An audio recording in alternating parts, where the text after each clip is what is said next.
Hello, welcome to Kevlar's Quest, the Morning Life podcast. I'm Kevin Ejizi. Today's quest is what I learned about dating when I stopped asking for everything. What I learned about dating when I stopped asking for everything. Let me tell you about a conversation that changed the way I approach relationships. I was in my mid 20s, frustrated with dating. I kept saying I couldn't find women who matched my interests. Quantum mechanics, Shakespeare, backpacking, spiritual growth. I wanted someone who could meet me at my level. Wasn't that the point of a relationship? After venting to a mentor, he looked at me and said, "Why would you want to talk to a woman about quantum mechanics?" It hit me like a slap, but in a good way. He wasn't saying women couldn't be smart. He was saying, if you want to talk about quantum mechanics, find someone who knows quantum mechanics. That doesn't have to be a romantic partner. It could be a friend, a colleague, or anyone. That moment sparked a shift in my thinking. I made a list of everything I wanted from a romantic relationship: intellectual connection, shared values, emotional support, and I asked myself, could I get this from someone else? A friend, a sibling, a mentor, a community? And the answer most of the time was yes.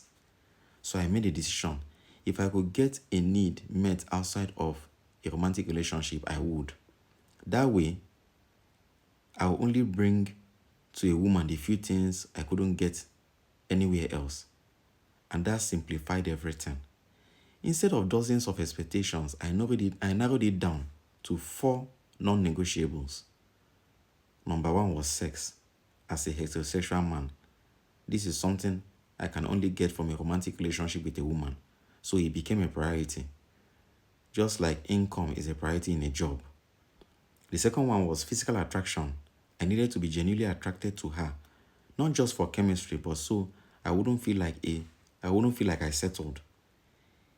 If I couldn't walk into a room and feel proud to be with her, I knew I wouldn't stay long term.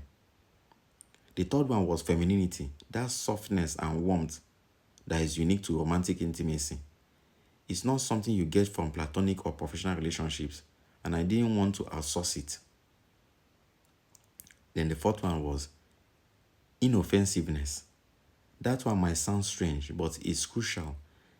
I've dated women who were sexy, attractive, and feminine, but they brought chaos, drama, disrespect, instability, and that cancels out everything else. The women I've had the best relationship with weren't necessarily the most impressive. They were simply the least offensive. We stayed together because there was no reason not to. Being inoffensive means more than just avoiding disrespect. It means not being rude, jealous, judgmental, or constantly complaining. Even if you are beautiful and sweet, those behaviors ruin the relationship. So here's the takeaway. If you want to keep a man, you don't have to be perfect, but you absolutely can't be destructive. This approach helped me build better relationships. It also made dating less stressful.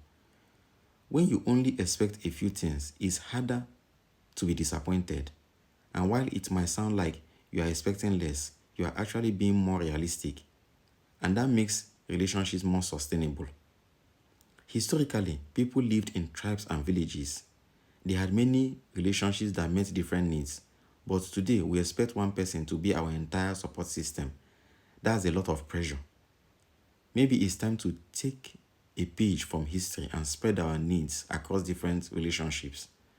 So if you are struggling in dating, try this. Figure out what you truly need from a romantic partner and what you can get elsewhere. Then focus only on those few things. It might just change everything. Okay, that's our quest for today. Please subscribe, like, and share. Someone out there needs to hear this message. Maybe someone like you. Let's spread strength and clarity to those navigating this journey. We'll talk more in future episodes. Let me know your thoughts. Thanks for listening and take care.